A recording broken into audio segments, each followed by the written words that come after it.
नमस्कार and I welcome to Sticky Knowledge. आज हम इस वीडियो में भारत के अतीत से एक ऐसी घटना को लेकर आए हैं जिसने भारत को महाशक्ति होने पर मजबूर कर दिया। 20 अक्टूबर साल 1962 चीन ने लद्दाख और मैकमोहन लाइन पर एक साथ हमले शुरू कर दिए और इन्हीं हमलों के साथ शुरू हुआ इंडिया चाइना वार। भाइयों बहनों साथियों और हम वतनों, हमारे सीमा पर जबरदस्त हमले चीनी फौजों ने किए और करते जाते हैं। जहां के एक बहुत ताकतवर दुश्मन, जिसको जरा फिक्र न शांति की थी न शांति के तरीकों की, उसने हमें धमकी दी और उस धमकी पर अमल भी किया। इसलिए वक्त आ गया है कि हम इस खतरे को पूरी तौर से समझें। यह युद्ध 1 महीने तक चला था। इस युद्ध में भारत की ओर से 10,000 से 12,000 सैनिकों ने भाग लिया, जिनमें करीब 1383 सैनिक शहीद हो गए और 1047 सैनिक गंभीर रूप से घायल हो गए। 1696 सैनिकों का आज तक पता नहीं चल पाया। इसके अतिरिक्त 3,968 सैनिकों को बंदी गृह की यातनाएं झेलनी पड़ी। वहीं चीन की ओर से 80,000 सैनिकों ने भाग लिया।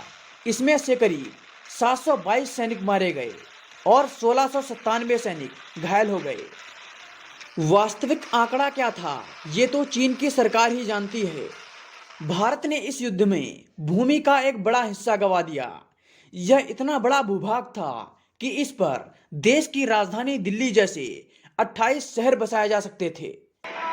इस वक्त कुछ असम के दरवाजे पे दुश्मन है और असम खतरे में है। इसलिए खास तौर से हमारा दिल जाता है हमारे भाइयों बहनों पर जो असम में रहते हैं, उनके हमदर्दी में, क्योंकि उनको तकलीफ उठानी पड़ रही है और शायद और भी तकलीफ उठानी पड़े। हम उनकी पूरी मदद करने की कोशिश करेंगे और करेंगे, लेकिन कितनी ही हम मदद करें, हम उनको तकलीफ से नहीं बचा देंगे और असम खतरे में है। परिणाम, भारत युद्ध हार चुका था।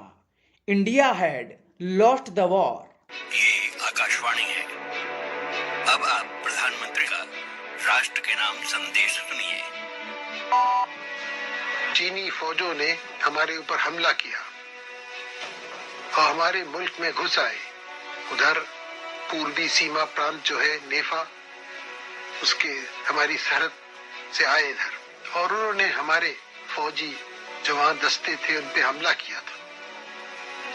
उसके बाद काफी एक बड़ी जंग हुई वहां और चीनियों ने इतनी बड़ी फौज वहां डाली कि उन्होंने हमारे उससे छोटी फौजों को हटा दिया और दबा दिया।